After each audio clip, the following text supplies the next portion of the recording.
Marvel's latest series, Echo. We watched Echo, and I'll be honest, I wasn't like super like excited for it or anything. I think after Secret Invasion, I was just kind of down on Marvel TV shows as a whole, because you know it could be good, like season 1 Daredevil, or it could be bad, like season 2 Daredevil.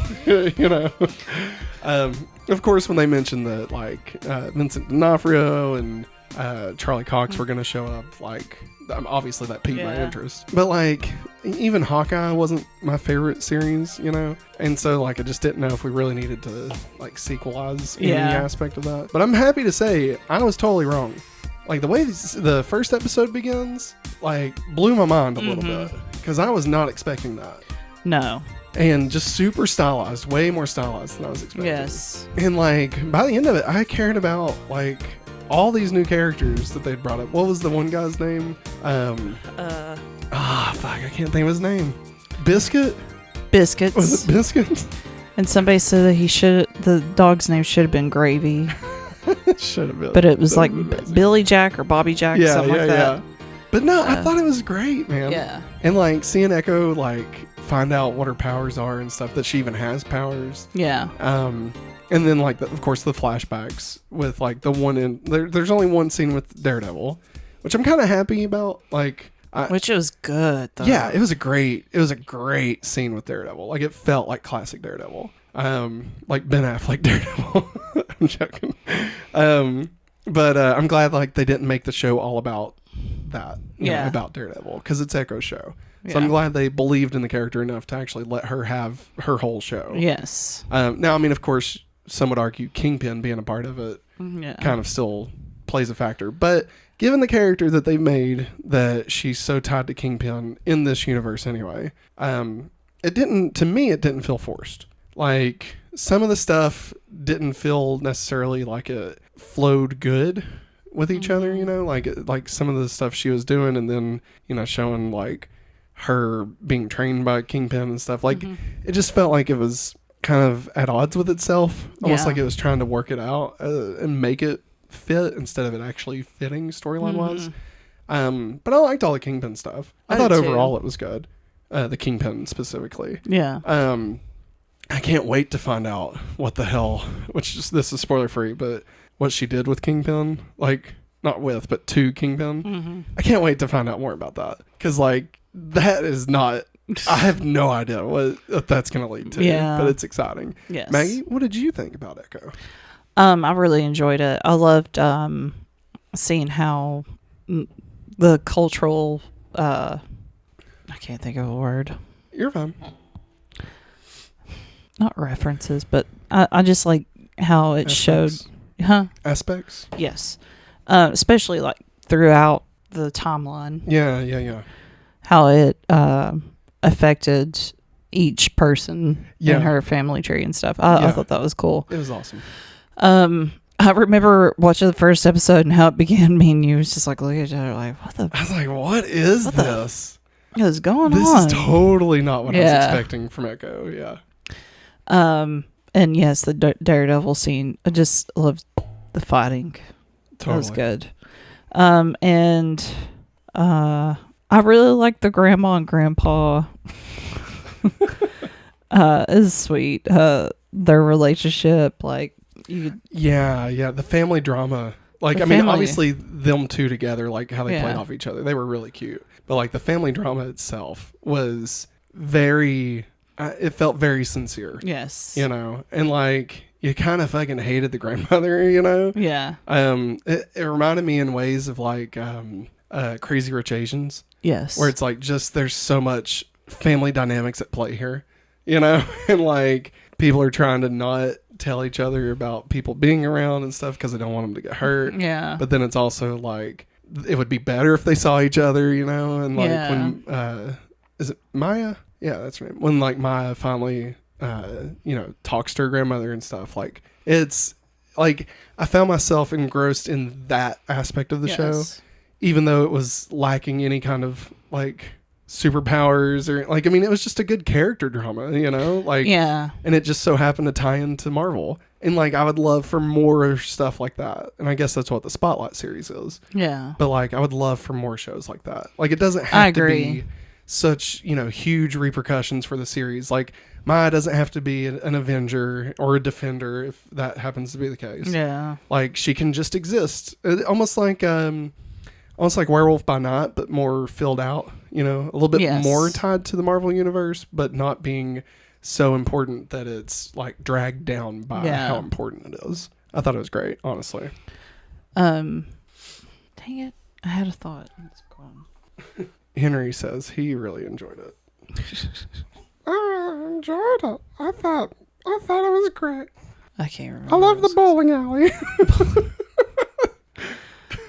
It was interesting to bowl, or not bowling, skating rink. The skating rink, yeah. It was that interesting. Was pretty cool. That was such a place in the show. Yeah, and that straight out of the 90s. Oh, the guy that ran it, his name was Henry. Yeah, that's right. I forgot about that. That was Maya's uncle. Yeah. That is basically sound like the skating rink we went to as kids. Yeah. It did. It really did. Back in the 90s. I feel like the show, not in, like, it kind of felt like a little bit like Better Call Saul. Yeah. But without, like, not talking about, like, any of the Saul stuff, Yes. But, like, I can't think of his name. The guy that's, like, in the whole series of Better Call Saul that, like, he first works with. And, like, he's, like, held hostage at some point and stuff. I forget. Not Mike. Yeah. I can't think of his name, but like, just like the whole drug family and stuff, like the inner workings of how the family does stuff. Yeah, like it kind of aspects of the show reminded me of that. But yeah, highly recommend it. I don't really think I have any spoilers to talk about. If you have spoilers, we can go into spoilers. I don't. Yeah, I don't think I mean, I thought it was great, and I definitely recommend it. And if you're thinking it's one that's worth skipping, I mean, yeah, I don't think you have to watch it as far as like the greater impact on the MCU, but I think you should watch it if you're just wanting like a quality piece of Marvel entertainment. And it's only 5 episodes. Like, literally knock it out in a afternoon, It's worth watching. So, with that being said, let's get into our ranking. Currently, the ranking for the MCU is number 45, Thor. Number 44, Thor to the Dark World. Number 43, Black Widow. 42, Secret Invasion. 41, What If? 40, Iron Man 2. 39, Incredible Hulk. 38, Iron Man 3. 37, Avengers Age of Ultron. 36, Falcon and Winter Soldier. 35, Moon Knight. 34, I Am Groot. 33, WandaVision. Or, I'm sorry, not WandaVision. Wakanda Forever. 32, Ant-Man and the Wasp. 31, The Eternals. 30, Guardians of the Galaxy Volume 3. Number 29, Iron Man. 28, Avengers. 27, Captain America, the First Avenger. 26, Hawkeye. 25, Quantumania. 24, Multiverse of Madness. 23, Werewolf by Night. 22, WandaVision. 21, Ms. Marvel. 20, She-Hulk. 19, Ant-Man. 18, The Marvels. 17, Guardians of the Galaxy Volume 2. 16, Winter Soldier. 15, Far From Home. 14, Doctor Strange. 13, Black Panther. 12, Captain Marvel. 11, Shang-Chi. 10, Thor, Love and Thunder. 9, The Guardians of the Galaxy Holiday Special. 8, Loki. 7, Thor Ragnarok. 6, Spider-Man Homecoming. 5, Guardians of the Galaxy. 4, Civil War. 3, Infinity War. 2, No Way Home. And number 1, Avengers Endgame. Maggie, where do you want to put Echo? I know it's a long list. So how about we start at... let's start at... the Eternals, number 31. Do you think Echo is better than the Eternals? Yes. I'd agree with that. Number 30, Guardians of the Galaxy Volume 3. Do you think Echo is better than Volume 3? I'm going to say yes. I think I'd agree. Okay, number 29, Iron Man. Do you think Echo was better than the first Iron Man? I'm going to say yes. Really? I don't think I can say that. That's when Iron Man takes things up a notch, I know. The 30 and below is hit or miss, but I feel like Iron Man and higher is all bangers. Granted, some bang more than others. But I mean, mate, think about the first Iron Man. Think about it. He gets the cheeseburgers and he sits on the floor.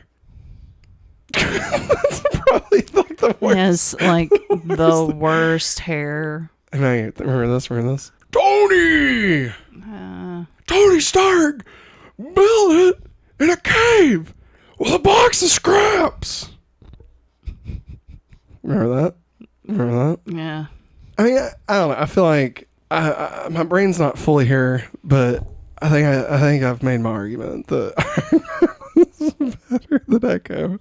I just feel like it's solid. Like, it's just more solid all the way around. Okay. I can see that. And like, I feel like when it hits harder than Echo. Like, Echo was surprising almost in an Eternals way, you know, though it was better than the Eternals. But like, Iron Man is just a solid flick from start to finish, you know? And so I think that's why I'd have to give it to Iron Man. Okay. You cool with that? I'm cool with that. So we're going to say the new number 30 is Echo.